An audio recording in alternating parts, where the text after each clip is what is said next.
नमस्ते। और आज का सेशन है कौटिल्य का समाज दर्शन।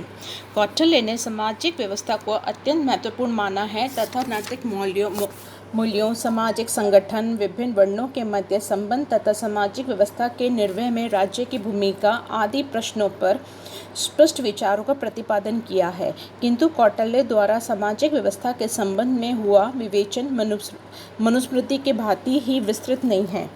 सामाजिक व्यवस्था पहला है सामाजिक व्यवस्था के नैतिक आधार। कौटिल्य के अनुसार सामाजिक जीवन को धर्म पर आधारित होना चाहिए।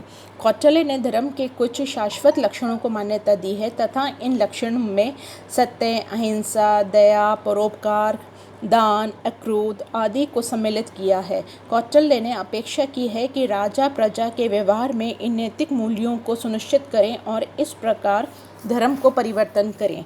वर्ण व्यवस्था कौटिल्य ने भी मनु की भांति ही समाज को 4 वर्णों यानी ब्राह्मण, क्षत्रिय, वैश्य व शूद्र में विभाजित किया है। ब्राह्मण के कर्तव्य में कौटिल्य ने अध्ययन व अध्यापन, यज्ञ करना व यज्ञ कराना, दान देना तथा दान लेना तथा अपने आचरण से समाज के समक्ष धर्म का आदर्श प्रस्तुत करके आदि को सम्मिलित किया है। कौटिल्य के अनुसार क्षत्रियों का प्रमुख कर्तव्य शास्त्रों में जीविका प्राप्त करके प्रजा की रक्षा करना तथा क्षत्रियों के कर्तव्यों में कौटिल्य ने अध्ययन, यज्ञ कराने और दान को भी सम्मिलित किया है।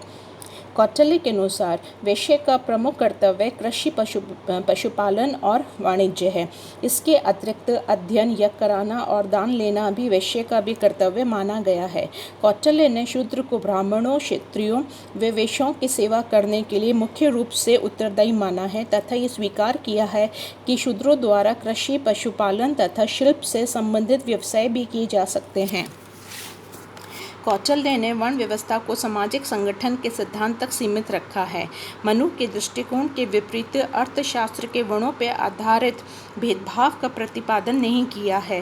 विभिन्न राजकीय, प्रशासनिक व सामाजिक गतिविधियों में कौटिल्य सामान्य 4 वर्णों के सदस्यों पर उनकी योग्यता के अनुसार समान अवसर प्रदान करने का समर्थन करते हैं।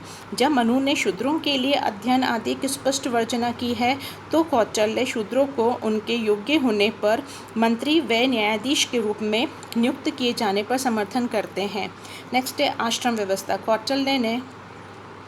कौटिल्य ने मनु की भांति ही व्यक्ति के जीवन को 4 भागों में सार्थक रूप से विभाजित किए जाने को आवश्यक माना है तथा जीवन में इन 4 भागों को 4 आश्रम में संज्ञा दी है। पहला है ब्रह्मचार्य।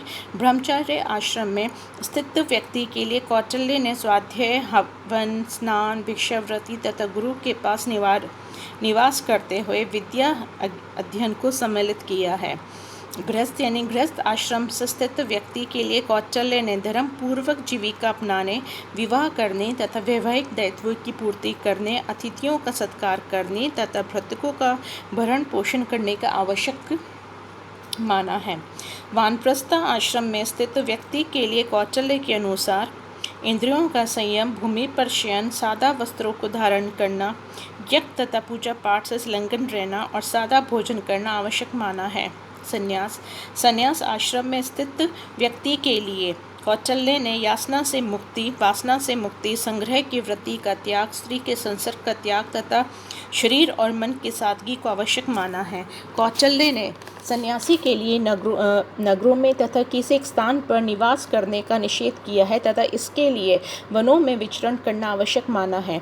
सन्यासी के लिए कौटिल्य हिंसा, ईर्ष्या और द्वेष आदि को स्थायी रूप से त्याग देने तथा सत्य, पवित्रता, क्षमा और त्याग आदि का कोई स्थायी रूप में अपना लेने का उचित मानते हैं।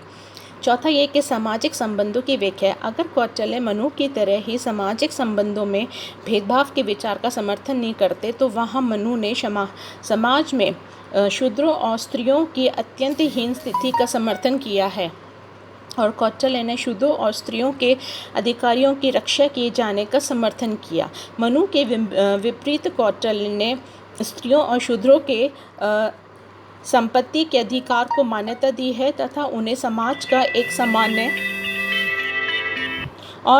सामान्य सदस्य माना है। न्यायिक व्यवस्था के संबंध में कौटिल्य ने स्त्रियों या शूद्रों के लिए प्रति किसी भेदभाव का समर्थन नहीं किया है। ऐसा प्रतीत होता है कि जब मनु ने वर्ण व्यवस्था को विभिन्न वर्णों के मध्य हीनता या श्रेष्ठता के निर्धारण के आधार के रूप में परिवर्तित कर दिया है, कौटिल्य वर्ण व्यवस्था को समाज में श्रम विभाजन के व्यवहारिक सिद्धांत के रूप में ही मान्यता देते हैं।